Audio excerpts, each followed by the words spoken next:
Hey, what is going on, guys? This is Dungeon Master 201 welcoming you to something a little different right now. I did an interview with Jim Boy Star and his Sunday morning program called the Sunday Morning Buffet on the Sunset Flip Show website. It was quite an interesting interview and also my very first interview that I have ever done. And I didn't know it until I listened to the little 10-minute pre thing that he usually does before he actually goes into the interview. And I found out that I happened to be his 50th episode on the Sunday Morning Buffet, which is quite quite the interesting uh, little bit of tidbit that I didn't know until this morning. Um, I really enjoyed the interview a lot, and I think it's hopefully the start of many interviews that I hope to be able to do in the future, or other people will want to do an interview with me. Which, as I said, I really enjoyed it, and I think you guys will too. Also, make sure that if you enjoyed this little interview that's about to come up, it is about 50 minutes. So if you guys enjoyed it, be sure to like, comment, and subscribe. And at the same time, I'm also going to put a link to their website in the description so that you guys can go check out their website. They have like a lot of interesting stuff.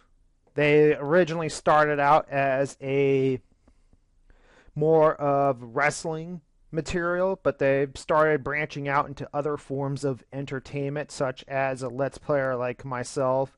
They've also, I believe, they've also done some interviews with some of the other little bit more well-known celebs. They talk about some of the TV shows that are no longer around, such as Glee. I saw that, and they just have a lot. They just have a lot of interesting material on their website, and you guys should definitely take some time to check it out. So, as I said, I'll make sure to put the link in the description. And if you, as I said, without further ado, we're going to go ahead and get into the interview. Welcome, everyone. I'm Jim Boy Star, and this is Sunday Morning Buffet. We have another Let's Player here, more specifically Dungeon Master 201. How are you doing there, Dungeon I'm Master? doing good, good. I'm glad that you have me on. Yeah, very excited to have you. You know, with Sunday Morning Buffet reaching all various types of entertainment medium, Let's Play players pretty much cover the video game aspect. And I think for Let's Players, the best question to start off with, because I feel like everyone might have a different answer. Yeah. How would you describe what a Let's Play is to someone that's never heard of it before? Well, for a Let's Player, usually a Let's Player will record the gameplay, and they will either be talking over it, either about the game or either about themselves sometimes, and they will just record the gameplay and just do exactly that. Some will do the after commentary, and whichever works best for them, it works best. For myself, I prefer to mostly talk about what is going on in the game as I'm going through it, and it'll usually be live. That means sometimes you guys will end up hearing me make mistakes on it, and I have made mistakes before, and I'll usually, when I catch it, I will sometimes address it. Right, sure. No, and let's start off with this as well, is how long have you been doing this? Well, in October, it'll be 3 years. It's a pretty lengthy time to dedicate yourself to this. What made you want to be a part of, I guess you would say, the Let's Play community? Well, I originally started doing it for, well, partly to try and better myself as a better communicator, to become a better speaker overall. And then as I did more and more of it, I found myself really enjoying doing what I have been doing. I also find it that there are people that I've actually helped get through difficult parts of a game, and I have completed at least, I want to say, close to 20 games now, and I'm working on 4 right now. And is that how you do it? Like, you kind of work on, like, what inspires you to do, I guess, a certain kind of game? Does it have to do with genre variety? I don't have any particular genres. The only thing that you guys might never see me do is sports, because that stuff changes almost every year, mostly. And I guess it's, when it comes down to it, it just depends on what I kind of feel. I sometimes will let the viewers decide on which game. Sometimes I'll give them like a small list of games, because it's how one of the games I'm currently doing, The Legend of Zelda Twilight Princess, kind of got the is one of those I'm currently playing, is because I let the audience choose between that and 3 other Zelda titles. I usually will end up picking one, and if it's a genre that I haven't played, like a shooter or an RPG that I haven't done in a while, I'll decide to do that to try and keep things overall fresh. But basically, that's what it is. I want to try and keep things fresh on my channel and have a variety going. Yeah, and actually, you just answered one of the questions I was going to ask in regards to, there's a variety on there. I saw some Pokemon. You mentioned Zelda. I think I even saw Fallout on there. It's not as if it seems like it's like you mentioned, different all over the place as far as genre. Let me ask you this, Go, because you said yourself that sometimes you let, I guess, the fans, your fans, pick your game. Has that ever backfired on you, and then you're like, oh, I've only done that once, to be honest. Are you afraid that at some point it's going to backfire on you? To be honest, I thought the Zelda one was going to backfire and people are going to go with the, which one was it? The Wind Waker one, because in a way I didn't want to be sitting there for hours on end sailing across a massive ocean trying to think of something to say, because it's a big empty ocean. What can you really do other than just sail to one point or the other for half the game? And you're like, all right, how do I make this interesting as well? In some cases, and in RPGs, I would think there's a lot of issues probably with how do you keep something entertained if you have to grind. I keep the grinding off screen. Okay, you do. All right, you don't try to entertain while you grind. No, no one wants to watch somebody grind. No, I definitely agree with you, but I was just curious about, if someone does try it. So, has there been a game that you went in there wholehearted, and then like halfway you're like, you know what?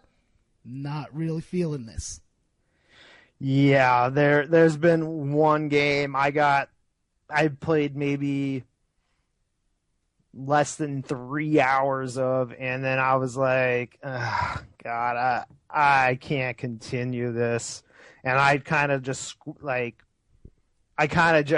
made a mockery of it, and it was like, I think it was State of Decay that I started, and I was like, oh God damn, this thing is gonna take forever if I just continued it. And on top of that, it's one of those games, if I don't play constantly, because the thing with State of Decay is when you're playing it, it still continues even when you're not playing. So you can come back on like a couple of days later to find half your guys dead or like in trouble somewhere. Right. So it's like one of those, I was like, do I really want to try to make sure I play at least or record at least once a day type of things, because that would be my luck when it comes to that game. Is there, when it comes to any of these games, is there a practice period beforehand before you start it? Some people I know do have that, where they'll practice the game and then actually, hit that record button and then. Well, I've done a couple of practice in the past, but the thing with me is I would do a practice, everything would be nice and smooth during the practice, and then as soon as I hit that record button, everything goes wrong. So usually I don't. Isn't that with like everything else though? Just in life in general, even like when you press, you're like, "Oh, this is the best. I'm awesome," and then comes game time, you lost, and you were 0-5. Like it just I don't know. I just feel like that's how things work sometimes with people, and I didn't think Let's Players would be any different. Let's talk about the technology aspect of things. Yes. You sound like there was a bit of a road there for you, just based on the way you said that. So technology. When I first started this, it was basically the console, a TV, and a camera in front of the TV. That's how I first started, and I did that for probably like the first year. Mm-hmm. And then eventually I upgraded. I now use Camtasia along with Pinnacle Studio. Pinnacle Studio allows me to basically connect the console to the computer and be able to more easily record what I'm doing. Mm-hmm. Now, for the Game Boy, I will usually use an emulator. Okay. Such as the Game Boy Advanced, I can't think of the name of it offhand, but one of those emulators to record. Sure. Because it makes it easier instead of trying to figure out how to do it. I do have like a Game Boy player, but I just find it easier to use an emulator for the Game Boys. Now I have done Pokemon Platinum, which is a DS, and I eventually ordered a modified DS that allowed me to connect it to a computer for more easy controlling. Sometimes the problem I have there is I end up hitting the cord that's connected to the computer, causing me all sorts of weird things to happen. Mm-hmm. So let me ask you this, and this is coming from someone that doesn't have a clue about any of, like, if you said, all right, you're going to do a Let's Play tomorrow, I would have no idea what to do. So is it safe to say there's different equipment per system, like a Nintendo DS is different than, let's say, you did Twilight Princess came out on the Wii, so... And the GameCube. Did it come out? I don't remember that. Yes, the version I'm currently LPing is from the GameCube. The difference between the Wii and the GameCube version is the Wii is mirrored. When you go east in the GameCube, you'd go west in the Wii version. Weird. Wow, okay. It's a bit harder to come across, and from what I have seen, a bit more expensive for the GameCube version. Now, does the technology affect maybe some of your choices at all? Of, like, what game to play? Like, is there one system out there you're like, oh, jeez, and I know what I need to do for the setup.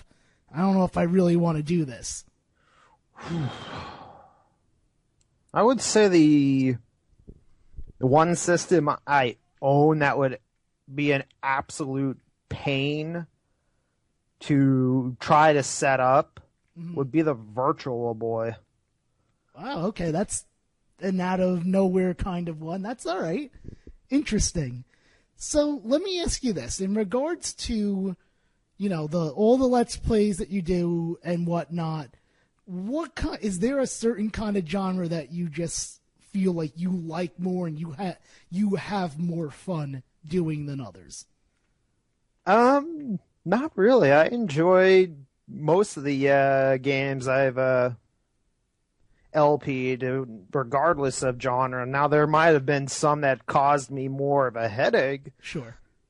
Such as when I'm playing one of the ones I'm currently recording, Modern Warfare. I came close to breaking the controller a couple of times because I'm playing that on veteran. Right, sure. But other than that, no. Okay.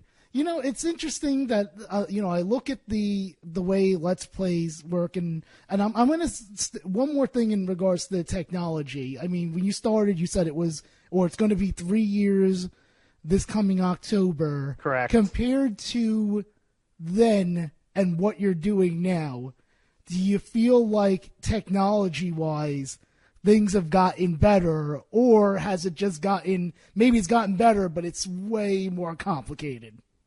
Oh, it's definitely gotten a lot better.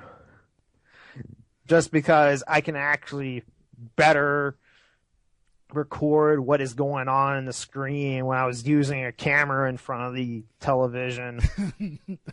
I'm sure I would get like maybe the top part of the screen missing or the bottom corner missing, and it was just what I had to work with at the time, and I would say it's probably a disaster. But overall, the stuff I recorded are pretty well, because I tried to make up for the lack of, you could say, technological superiority with overall quality of what is going on. And I tried to, once I understood what I was doing, try to make sure that I explained and try to make it entertaining, because a person can have the most absolute best, the best technology he could possibly afford. Sure. And someone who is doing, I would say, a guerrilla style type of recording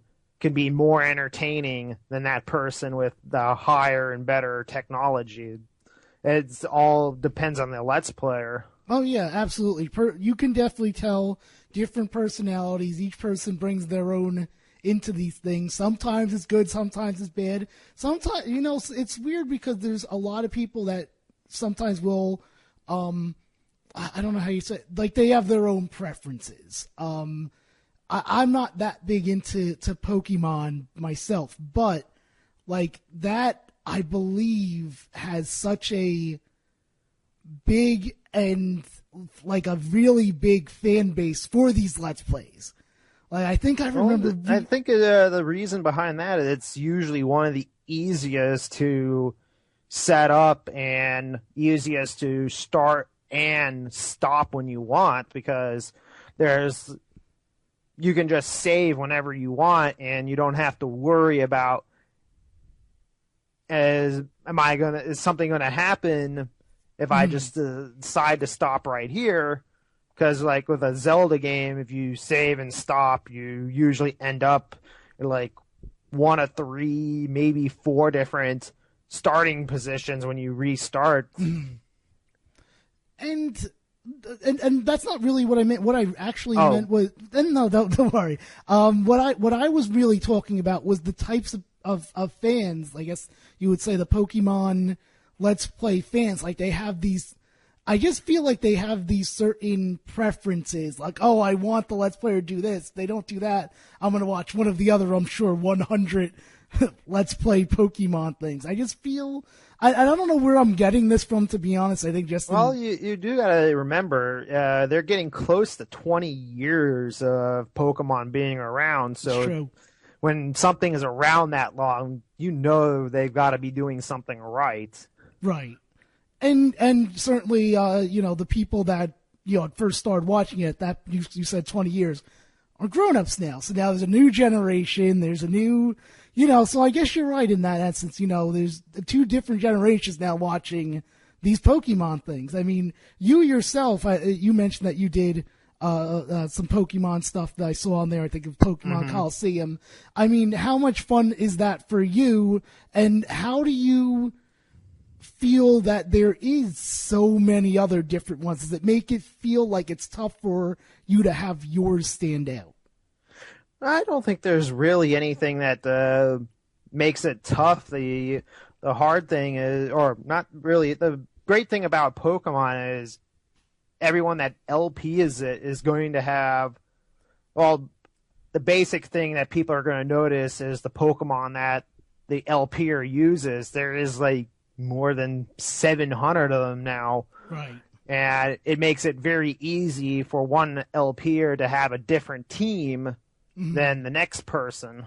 I think that's like one of the things that makes it help it stand out. And there are many rules such as Nuzlocke that even help distinguish between one LPer to another. Now, would I ever do a Nuzlocke? Probably not, but I always try to at least make my LP different, such as with my Platinum run, I decided to bring over 6 eggs and hatch them and have a team that most people probably wouldn't think of having. I mean, yeah, like you mentioned, I didn't know there were over 700. I knew there were a lot. I didn't know there were over 700. Obviously, I don't think anyone is ever going to catch them all, as they say. Not anymore. Not with all those event Pokemon out there. Sure. Exactly. So I guess it is a game that, everyone can do, and maybe there aren't really many different, or maybe there are more differences than I think when it comes to a Pokemon Let's Play. I want to go back to, you mentioned when you first started, you had the camcorder. Which game was that for? I actually did it for a couple of games, actually. I mainly did it for Pokemon Stadium, and I did it for Pokemon, what was it, Red or Blue? I think it was Blue I did it for. And then I also did it for, mainly for the first couple of Pokemon games that I have done, because it was easier to record than anything else, because I only had I think it was a 2 or 4 gigabyte card on my thing, which only gave me about 10-15 minutes of record time. Mm-hmm. So this leads me into the next question is, I'll see sometimes Let's Players, they'll go and again, you talk about the technology, we're going to be 3 years for you. Others similarly, 3 to 5 years or whatnot. Technology changes. You probably didn't, the camcorder thing. At any point, do you say to yourself, you know what? I want to redo it. I've seen people call it revisits. I think I've seen other names as well. Is there any interest in you in taking those old camcorder games that you recorded and quote unquote updating it? Well, for the Pokemon Blue and Gold, the easiest thing for me to do when I decide to revisit is use the updated versions, the remakes. That's the easy part, because I would say there's at least a few differences that would make it different, well, at least graphically, for the Gen 1 remakes. And then when it comes to the Gen 2 remakes, I can just easily, there's more than enough different information. So when it comes to those two, when I decide to revisit those, I'll probably use the remakes instead. As for the other, I might go back to it. I'm not sure. Mm-hmm. Yeah, I mean, like I said, sometimes people will do that, and I was just curious. I mean, it makes more sense, I think, at least, to do what you're doing, especially today, when it seems there's a good amount of games that are just getting remade in itself. Whether it's for the better, it's ridiculous the amount of remakes that are happening. Like Pokemon, Halo, just for better graphics too. Phantom Dust. I mean, and most of them all just for better graphics too. The whole. Mostly, yes. If they actually added more than just for the graphics, I'd be all for it. Oh yeah, and I think there are a few I think that do where it's more story. I mean, I'm a fan of the Kingdom Hearts series, And I know that they recently came out with the 1.5, which is 3 of the games for PlayStation 3, and they would add they had added more story, and one of them was just a cinematography, like kind of like a movie, which I don't mind because the one they did it for, I thought was the worst one.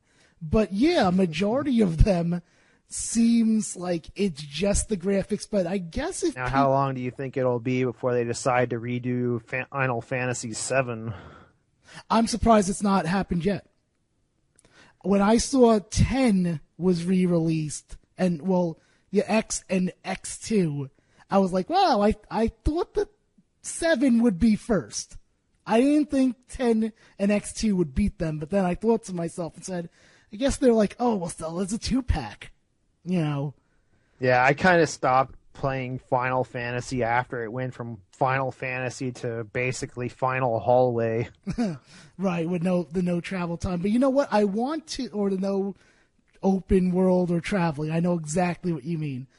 Let's talk about, I mean, I assume you keep up with the news. I want to kind of dive in. Let's take a little break from the actual Let's Play, and let's talk about E3 just passed. Not that long ago. You as a gamer, I mean, you got to keep an eye on these because these might be future games that you may do one day. Or do you not look at it like that? E3, man.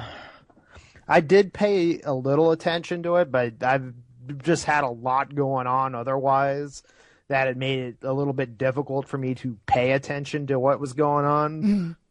But, let's see, some of the stuff that I did take note of was. Well, did you watch any of the 3 conferences, or I guess 5? I saw that Nintendo was coming out with a final. What was it? Dynasty Warriors style Zelda game. Is that the? Well, there's 2 that were coming out. There's one that's Hyrule. Is that Hyrule Warriors, or are you talking about the Hyrule Warriors? Hyrule Warriors, yeah. Yeah, and I'm kind of confused at some of the playable selections on that. The Bug Girl from Twilight Princess. I didn't see too much of Hyrule Warriors, so I'm not that sure. Can you describe to me what you know about it? Because you probably. What I do know is Link and Zelda, of course, are playable. I've heard the Bug Girl from Twilight Princess is going to have bug-like abilities to use, like, call upon bugs onto the battlefield and just start wrecking havoc. I do know, I'm not exactly sure, I heard Sheik was also another playable character, and what I do know about the company that makes the Dynasty Warriors does have a history of allowing the player to play as the bad guy, so we can hopefully expect to be able to use Ganondorf at some point in the game and other Zelda villains that we have seen, such as Zant, over the years. Oh, yeah, and I think that based on the title, that was my thought. I figured, I think they need to. It sounds like it's supposed to be a fighting game, so I'm like, you have to have some kind of roster of probably at least 20. I've only played one Dynasty Warrior game, and basically it's a gigantic battlefield. And from what I understand, you're supposed to get from one area and either take over or kill the enemy commander. Okay. That's what I understand of Dynasty Warriors. I don't know too much. I hope no one's going to flame me over it. Because this video game community, I know, will flame people over anything. It seems like. Yeah.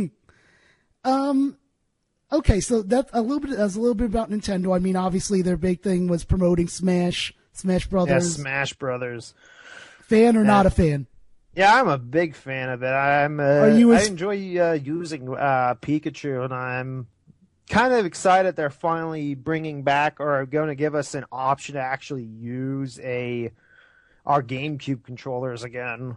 Well, yeah. Because that was actually a pretty good controller, in my opinion. Agreed. My question is, do you think, though, this is the only game that will be used for or do you think maybe they'll make it adaptable to other games in the future? If they're smart, they'll make it adaptable to all the games and make an update for many of the older games. Mm-hmm. So, I mean, I don't know if you're on the same side as me, but I hate the fact that Wii Fit Trainer's in that game.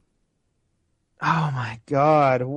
I have no idea why that was even picked. What were they It just thinking?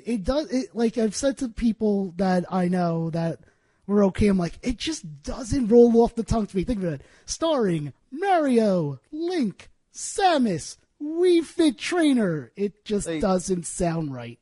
No, it's like... I am all about the villager, though. As an Animal Crossing I've guy. never been much of an Animal Crossing fan, but it might work. They had Fire Emblem characters in there before, and Melee. So I can see that one being in there. Mm-hmm. And what about this? I don't like the idea of Mii's in it, but it is what it is. What do you think? I think it's a good idea because maybe some people just want to be able to bring their Mii's into it and be able to customize it the way they want. I think it's going to add a level of... It's going to add an extra level... What's the word I'm looking for? Detail that the programmers probably would never have thought of. Mm-hmm.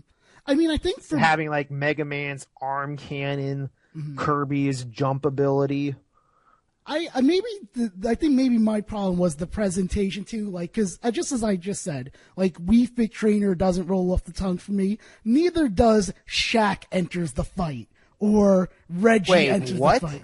No, like, because they were playing it off like how you can customize the Mii's, so theoretically anyone can be in the fight, and I don't like that at all.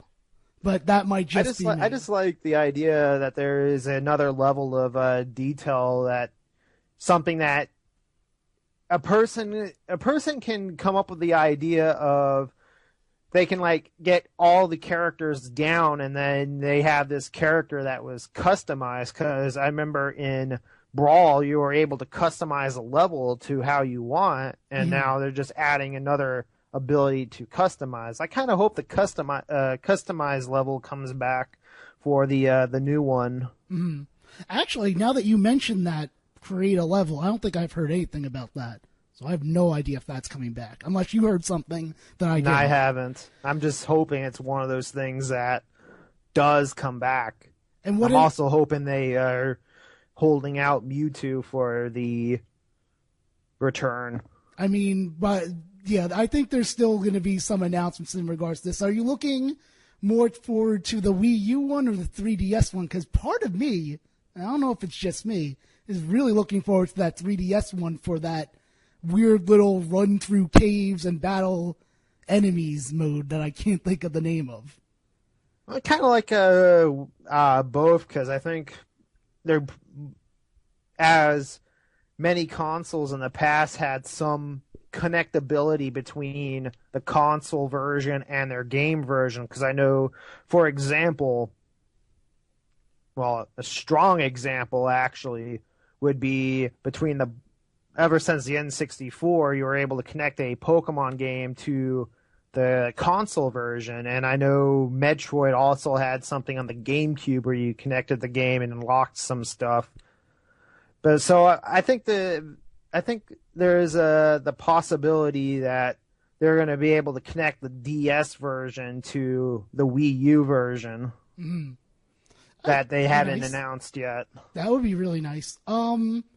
So in closing for the Smash Brothers discussion, who's your best person that you can play as? I'm not saying who's your favorite person. I'm saying play-wise, this person you'll Personally, most likely I usually would go with a random so I can get a good idea of all the characters. But if I had to pick one that I would say I was the best at, it would probably be Pikachu. Really? Okay. Mine is Ike. I was thrilled that Ike was announced. I don't know why Ike is the best person I'm with. And my friends are joking me, oh, you're saying you hate Wii Fit Trainer Watch. That's going to be the new best person that you can use as. It wouldn't shock me. That's how my life goes.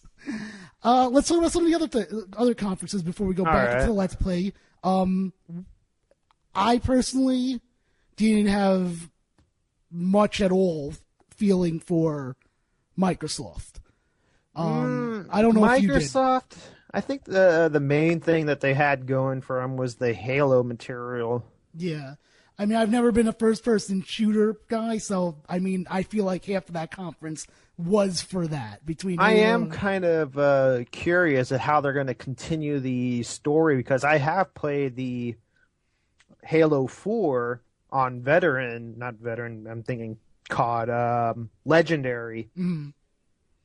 And I don't want to spoil anything for anyone, but the ending, I'm just curious at how they're going to continue the story afterwards. Mm-hmm. So I'm kind of looking forward to that. I'm just a little disappointed that the Master Chief Collection that is not going to be available for the 360, because a lot of people still have that at this moment. I have a 360. I've not. In fact, I was using the conference as my gouge to see, like, my systems are so old. I have to get another one probably within the next year. Probably sooner than that. I was using E3 to gouge, like, all right, where am I leaning towards? I can tell you right now, I am not leaning towards Microsoft. Yeah, the only thing, whenever I hear like Microsoft and Xbox One, the only thing I can think of is the Halo series. That's the only thing that comes to my mind at the moment. Then I usually think, and they did present this one, Assassin's Creed was on there. Actually, it's really funny because the first three was the first game I know was the first-person shooter. The second game was I want to say was Forza, like the racing game, and then the third game. The only sports game I probably own is the Mario Kart series. I've never been much of a sports fan otherwise. Thank you for bringing that up, because I'm going to bring that back. But so there was the Forza, and then there was Assassin's Creed, and I think there was another first-person shooter. I wrote to my friend, and I was like, I think Microsoft literally took your brain and said, I'm going to do everything that you like, because this is all about you for this first half hour. Mario Kart, did it live up to the hype? It was all right. I don't think it lived up to the hype. I hadn't played it in a couple of weeks, but I think it was a bit interesting. I'm kind of disappointed that they haven't brought any of the DLC content to the stateside yet, because I know they had I want to say it was like a Mercedes or something. Oh, Mercedes-Benz. I read something about that. Yeah, they had like a Mercedes-Benz DLC for the Japanese audience, and I always feel like we are getting the short end of the stick for that. I feel like that's for a couple of franchises, though. Like Japan will get some. I mean, I'm a big RPG person, so like sometimes you hear these RPGs that were released in Japan, and then like it takes years for them to get into the States. Like, I would originally say, if it was like 10, 20 years ago, I would say translation, but how much things have improved, there's really not much of a reason for that anymore, especially if something like back in, what was it, last year, Pokemon X and Y became a worldwide same day release thing. If something like that can be released on the exact same day, and that has become quite story driven, there's really not much reason why it should take several years for something to be released elsewhere. Not anymore. I 100% agree. I mean, you could pretty much go to a website now, like if you went to a website in Germany, and it's all in German text, there's usually a button on the top. Would you like to translate this? That's how easy it is now. There's no excuse. You might get some questionable translations sometimes doing that, but other than that, it's not that I mean, difficult. yeah, it's certain, but I'm just using that as an example of, yeah, maybe there's some kinks in that, but for the most part, it's that easy. It should, for like you said, it shouldn't be that hard. So I mean, with all of this in mind, with E3, is there anything that we missed in regards to something that you wanted to bring up before we go back into some Let's Play stuff, and then we'll conclude? No, but I'm not much of a PlayStation person, so. I mean, I don't. Well, I do remember there was some hardware that I was somewhat interested in that they announced. I just can't remember the name. That's the only reason I don't want to go in depth on that, because I don't want to. I just know some of the games that are coming out or mentioned during the E3. I don't know anything about the hardware offhand. I feel like there's some kind of feature, but whatever the case is. Let's go more about to Let's Play. Go back to All that. right. One thing that I've noticed, and I'm curious how you feel about its effect on Let's Play, if it's on a positive or a negative level, is certainly, I'm sure you heard of Twitch, where people can watch people play games.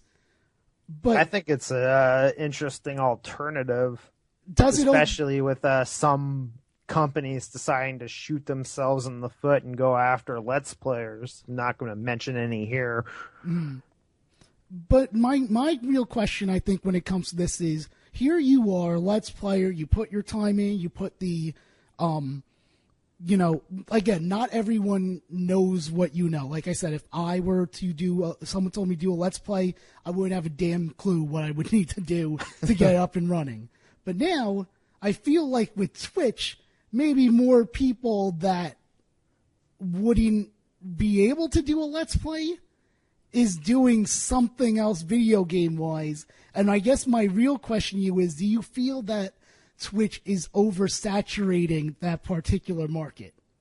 I think trying to get a live stream going is a little bit more complicated. I haven't done anything on Twitch really, so I wouldn't exactly know the details. I tried it once and it was just a complete disaster for me anyway. So I really don't know too much about using it. Okay. I do know of it, especially with their earlier in the year, the person's Pokemon, was it Red or Blue Twitch experiment? Mm-hmm. What where they is had that? like 10,000 people controlling one person. Wait, what? Tell me more Yeah, about this. it was like earlier in the year, they had this Pokemon experiment where they turned the chat system into a control pad. That's interesting. I've heard of the only thing I've heard on there that they do. I see speed runs.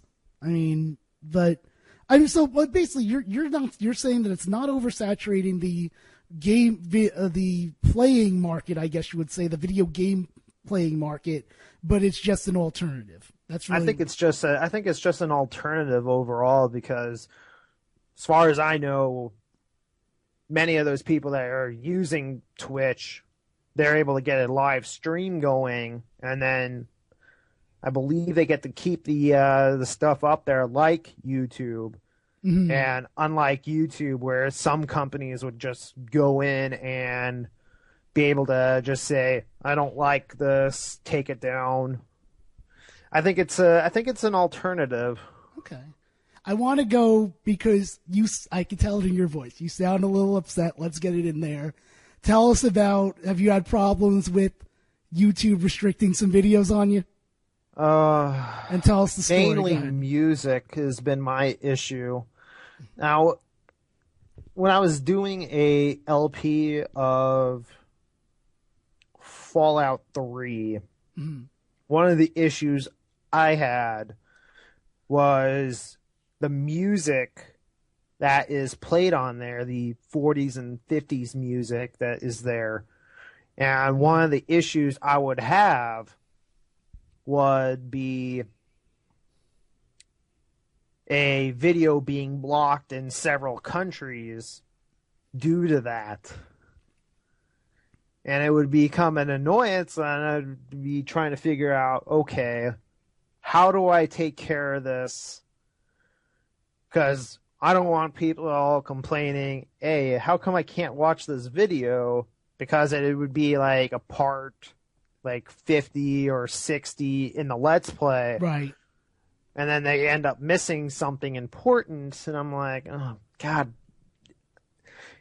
Now, real quick, now who calls the copyright? Is it the makers of Fallout, or is it the music? It's the music people, the people that own the music. That own Anything Goes. I think that was the song that was associated with that. It was one of them, yeah. That would have that problem. Now, I came close when I was doing a GoldenEye Wii Let's Play. I came close to getting a copyright strike because of the song GoldenEye being part of the game. Mm-hmm. And so I had to take that song or take that video down because I actually got a message saying, hey, you have our song there, take it down, or otherwise we'll take action against you. And I was like, oh, damn it. And I had to take the video down and re-upload it without the song. Mm-hmm. I mean, I can tell you firsthand, like, I've had so many issues with YouTube in the past. Like, I don't even know how to handle these things. But for you, it's a little more important due to the fact that a Let's Play, that's exactly what it is. It's a video and a song, you know. I've also heard, and I'm curious if you've run into any problems with Nintendo, because I had heard that I thought they were supposed to crack down, but yet here you are doing Twilight Princess. Surprisingly, I hadn't had a single issue with Nintendo. The only thing that I've had an issue with was, like, with Saria's song in Ocarina of Time. That's the only issue I have ever had with Nintendo. Mm-hmm. Now, when I was doing a video, I had one copyright issue when I was doing a video with Twilight Princess, but it had nothing to do with Nintendo whatsoever. It was by some company that was claiming that I had one of their songs in the video, and I never have outgoing when I'm doing it. I just have my voice and whatever's coming from the game itself. And here's the funny thing. Mm-hmm. The game was made in 2006. The song they were claiming that was on the video was made in 2010. That's so I refuted that immediately. Man, I gotta be honest with you, sometimes I can't stand YouTube because of the fact that there is, because you're saying that people are replying to you. I remember when we were having lots of problems here on the site, sunsetflipshow.com. We had there was no way for me to communicate with anyone. I would write in, like, there was some it's only about 2 years ago, so I don't remember all the details. But one of them was one of my guys talking, like, we cover mostly all media at this point, but at that time more of like just pro wrestling and popular television. Mm-hmm. So one guy did a video with him, and it was just him talking about, I think, like, what his favorite 5 DVDs are. It's in his room. Very innocent. They called copyright on that, and I'm like, so wait, I have to go and look at this video and figure out in this guy's room what... Usually when you look at the statistics of the video from the video manager, they'll say you have or there'll be a section that says copyright on it. Mm. Just click on it and it shows you all the videos that you have some type of copyright. Yeah, for and this... you can click on it and it'll take you to the exact part they claim copyright. I mean, I can tell you right now that wasn't there because, again, this is 2 years ago, and really YouTube has gone through a lot of changes, I would say even in the last year. Some of them are quite questionable. Sure, agreed, but I can tell you right now that if it was that easy, I would have figured it out back then. There was nothing. But this is what I'm saying. Like, I wish there was somewhere that you can actually interact with someone from there to get your answers. Like, I'm not trying to do anything here, but tell me what I'm doing. That's what annoys me the most. I don't know if you have those problems at all. Not really. So if I have a copyright issue, I just look up what the issue is and where exactly. It might have been different a couple of years ago, but today you just go to the section where you have all the copyright notices. Mm-hmm. Click on the little link they have next to the edit, and then they'll take you to the exact point where the person's claiming copyright, and then you could try to fight against it at that point. Well, I am happy then that things have gone better. All right, let's start wrapping this. Let's talk about the future for you. You have Twilight Princess going on now, but what other games are you looking at, or a fan vote, or what's the future look like for you? Once I complete Twilight Princess, I'm probably gonna allow it for another fan vote. I know I have like one that's probably gonna take me forever to finish, which is Oblivion at the moment. When it comes to Pokemon, I'm kind of on the fence on which one I wanted, which game I'm gonna go into next. For my 3-year, I might go into one of the remakes. Just celebrate 3 years of doing it. Where it all began. There you go. When start off with the one that you did the camcorder with. That's what you should start off with. Start with some footage of the camcorder. It's back. Not really. Like, you know what I'm saying? Like, nah, what am I doing? I'm trying to tell you how to do your Let's Plays. Should not be happening. But it does sound like you have some interesting stuff, definitely.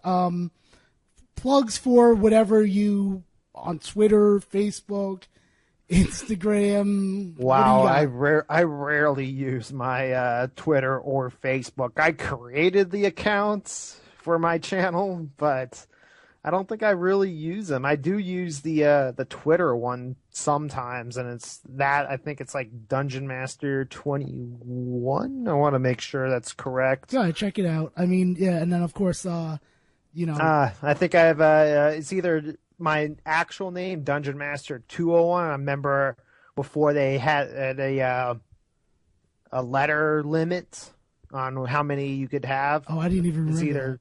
I remember when I created it, it had a limit. I believe that. Yeah, I think now it's just actually Dungeon Master 201. Now that's on both for Facebook and Twitter, you said? Correct. Nothing else?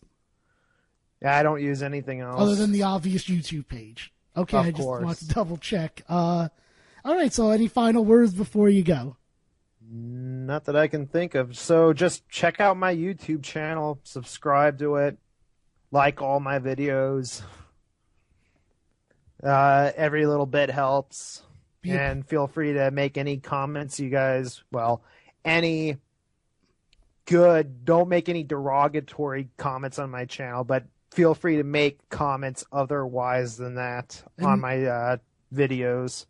And no spoilers, right? Yeah, no spoilers, because I'm sure there are people that still haven't played some of these games, and then I got to go in and remove your comment because of the spoiler, and I don't want spoilers. Right. All right, very good, Dungeon Master. Once again, this is Jim Boy Star, and thank you for having me on. No problem, and thank you for everyone for listening to Sunday Morning Buffet. Have a great week, everyone.